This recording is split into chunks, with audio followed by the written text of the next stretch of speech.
Alam mo, huwag masyadong bahay ng sarili mo. Kasi responsibilidad ko yan.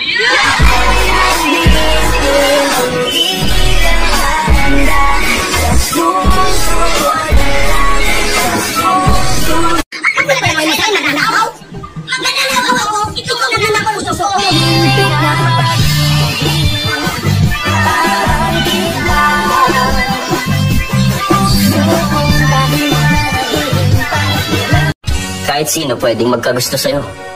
At pwede mo rin silang magustuhan. Ikaw ang magde-decide kung sinong mas gusto mo. Kung hindi pa ako sapat para sa'yo, pumili ka ng iba.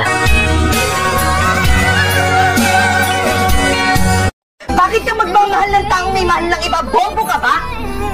Alam mo na may masasaktan at alam mo na masasaktan ka pag nagmahal ka ng taong may mahal ng iba. Hindi na ikaw ang dati kong kilalang si Ben. Wala ho tayong magagawa dyan kasi lahat ng bagay dito sa mundo, mapahalaman, mapahayop, mapatao, lahat nagbabago. Ang hirap sa'yo, Karding Kaya ka nawawala ng kaibigan. Hindi ka marunong magtiwala sa kapwa mo. Hindi ako nangihinayang mawalan ng kaibigan may mga sungay at buntot.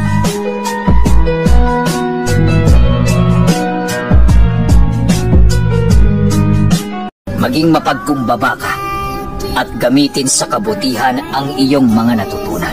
Lagi mong isaalang-alang ang kapakanan ng nakararami. Iwasan ang pagiging makasarili. Dahil ito ang maaaring makapaglayo sa iyo sa Diyos at sa kapwa mo. Irespeto mo din ang lahat ng may buhay.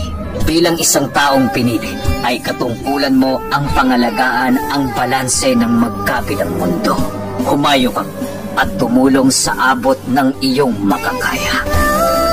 O anong naging bunga niyang sobrang pagiging galante mo? Ngayon na ikaw naman ang kapos, paano yan? Andyan pa ba yung mga taong nakinabang sa'yo? Di ba wala? Naging masyado kang mapagbigay. Ubus biyaya ka na akala mo wala nang katapusan. Hindi ka malang nagtira dyan para sa sarili mo. Di ka naman tinuturuan na magdamot, pero sana tandaan mo na sa panahon ngayon, hindi ka pwedeng kapusin at mawalan. Dahil napakahirap at napakabigat sa pakiramdam na walang taong gustong tumulong sa'yo sa oras na ikaw naman ang mangailangan. Teka lang, sigurado ka ba na gusto mo nang magkaanak? Pwede bang ako na lang maging tatay ng magiging anak mo? Kaso, mahirap lang ako. Baka mamanahin lang ng magiging anak ko ang kahirapan ko. Ay, wag na lang. Baka dadami pa ang lahi ng mga mahirap.